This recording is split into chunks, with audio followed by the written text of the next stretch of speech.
धर्मेंद्र और ये जितने चांदराम और तुरी देवीलाल आदि आदि जितने भी थे, पंडित जी ये बगावत करके थे। बगावत करके यानी पार्टी से बगावत कर गए। और पंडित जी जो थे वो स्पीकर के चुनाव में हार गए। तो राव ने भी मेरे ऊपर कोशिश करी कि मैं इनको अपनी तरफ क्या ऑफर दिया उन्होंने आपको? अब ये ऑफर देने की ऑफर तो जो कुछ देश के थे वो सारा सब कुछ दिया। क्या उन्होंने देने के लिए? पैसे का मैं की गिनती करूं था, वो पता ना थे, वो भर के ले आवे थे अटैची। अच्छा, आपके पास अटैची आई थी? बिल्कुल। मैं तो आपका मन नहीं ललचाया पैसे के लिए? मन क्या, मैं तो 2 बार एमएलए बना, 67 में भी और 68 में भी। तो मेरा वो छप्पर था। नमस्कार दोस्तों, मैं हूं धर्मेंद्र कंवारी और आप देख रहे हैं हरिभूमि टीवी।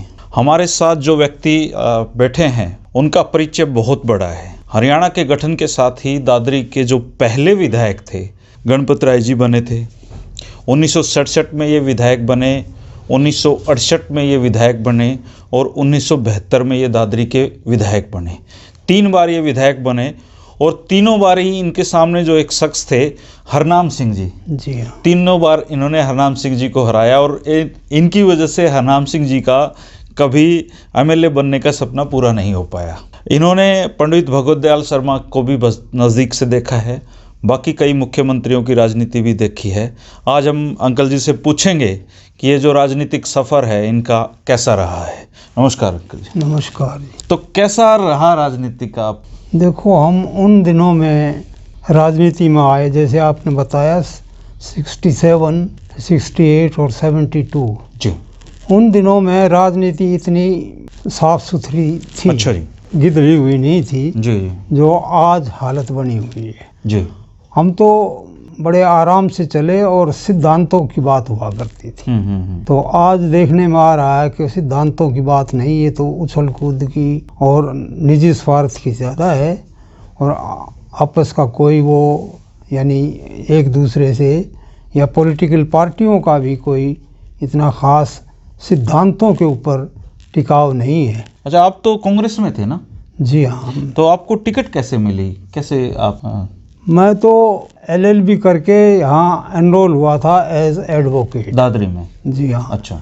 और मेरी मंशा यही थी कि मैं वकालत करूँगा। दिल्ली से आया था मैं, मेरा कोई भी पॉलिटिकल बैकग्राउंड नहीं था, न मेरे परिवार का कोई किसी तरह का भी। गरीब आदमी थे बेचारे जी, अपने मेहनत के करने वाले, कोई सियासी मेरा वो नहीं था जी।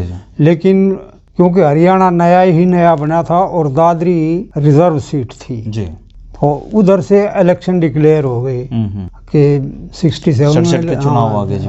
67 के चुनाव आ गए। तो मेरे दिमाग में भी ये बात आई कि भाई जब मौका है जी तो आजमा के देखते हैं। मैं किसी पॉलिटिकल पार्टी से संबद्ध नहीं था। अच्छा। उन दिनों में तो कांग्रेस पार्टी ही एकमात्र पार्टी होती थी जी, जो देश में शासन कर रही थी, और दूसरी पार्टियां नाम मात्र की थी जी, जैसे सोशलिस्ट पार्टी हुई या जनसंघ हुआ।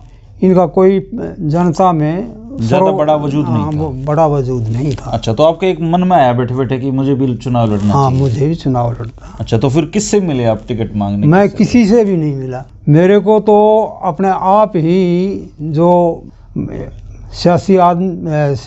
सियासी पार्टियों के नेतागण थे उनका मेरे ऊपर ध्यान गया कि एक ऐसा लड़का यहाँ पर दादरी में आया है जो वकील है, पढ़ा लिखा है और जिसकी छवि का भी कुछ पता है नहीं, ठीक है वो।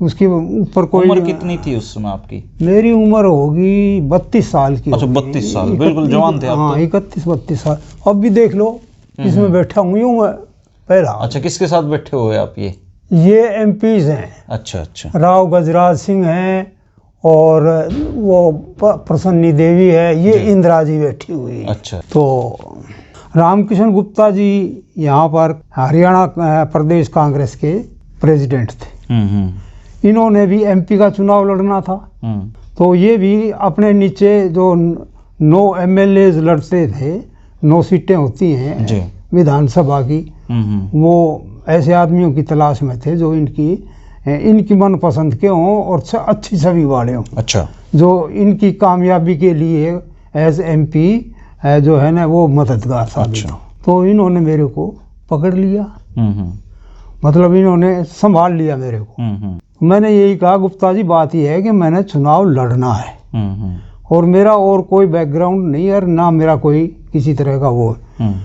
तो अगर जो मेरे को आप कांग्रेस पार्टी से चुनाव लड़वा सको और टिकट दिलवा सको, मेरा कोई वजूद नहीं है तो मेरे से बात करो, नहीं मैंने चुनाव जरूर लड़ना है। अच्छा, मतलब आपके मन में तो आ गई थी? हाँ, मेरे मन में आ गई थी पक्का ही। तो उस वक्त जनसंघ हुआ करता था, तो रमेश जी जोशी आदि आदि नेता जनसंघ के भी थे। उन्होंने भी मेरे को मतलब अपनी तरफ लेने की कोशिश की, लेकिन क्योंकि गुप्ता जी जो थे वो भारी पड़ रहे थे और रूलिंग पार्टी थी कांग्रेस, तो मैंने टिकट मिल गया, जिन्होंने दिलवाया मेरे को टिकट। अच्छा। और मैं इनके साथ ये एमपी बन गए और मैं एमएलए बन गया। तो फिर 67 में इन्होंने मेरे को पंडित जी भगवत दयाल उस वक्त चीफ मिनिस्टर होते थे, पंजाब से बाइफर्केशन होकर के हुआ था हरियाणा, तो ये पहले मुख्यमंत्री थे। तो को मेरे को सुपुर्द कर दिया, उनके हवाले कर दिया। और ये कहने लगे पंडित जी ये हमारी दादरी से एमएलए बन के आए हैं और ये आपके हवाले हैं जी। तो मैं तो अब उनका बन गया। अच्छा, मतलब पंडित भगवत दयाल शर्मा ने आपको अपने खेमे में? हाँ, वो तो लेना ही था। लेकिन वो तो फिर पंडित जी की खिलाफत हो गई थी जल्दी। वो पंडित जी की खिलाफत तो हो गई, उसी में तो सारा। लेकिन आप पंडित जी के साथ ही रहे? हाँ, मैं पंडित जी के साथ रहा। राव वीरेंद्र और ये जितने चांदराम और चौधरी देवीलाल आदि आदि जितने भी थे, पंडित जी ये बगावत कर गए थे। बगावत करके यानी पार्टी से बगावत कर गए। और पंडित जी जो थे वो स्पीकर के चुनाव में हार गए। तो राव वीरेंद्र जी चीफ मिनिस्टर बने। तो वही दल बदलुओं की राजनीति शुरू हो गई उस वक्त। तो राव वीरेंद्र ने भी मेरे ऊपर कोशिश करी कि भाई मैं इनको अपनी तरफ। क्या ऑफर दिया उन्होंने आपको? अब ये ऑफर देने की ऑफर तो जो कुछ देश के थे वो सारा सब कुछ दिया। नहीं, क्या उन्होंने मौखिक रूप से क्या कहा था, क्या देने वाले थे उस समय आपको? वो मेरे को मंत्री बनावे थे। अच्छा। और पैसे का भी लालच दिया था। अच्छा, उस समय कितने पैसे देने के लिए कह रहे थे? पैसे का मैं की गिनती करूं था, वो पता ना थे, वो भर के ले आवे थे अटैची। अच्छा, आपके पास अटैची आई थी? अटैची आती थी और लेकर के आते थे।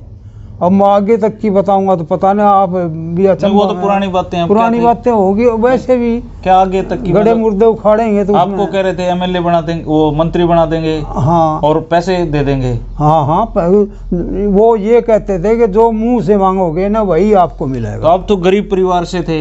बिल्कुल। मैं तो आपका मन नहीं ललचाया पैसे के लिए? मन क्या, मैं तो 2 बार एमएलए बना, 67 में भी और 68 में भी।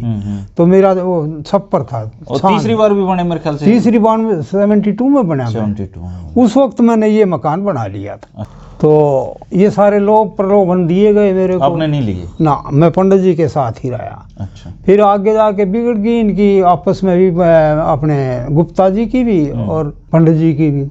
तो मैं पंडित जी के साथ ही रहा। मैंने कहा मतलब जब तक आपने राजनीति की पंडित भगवत दयाल के साथ? हाँ, जो भी कुछ किया मैंने पंडित जी के साथ किया। तो पंडित भगवत दयाल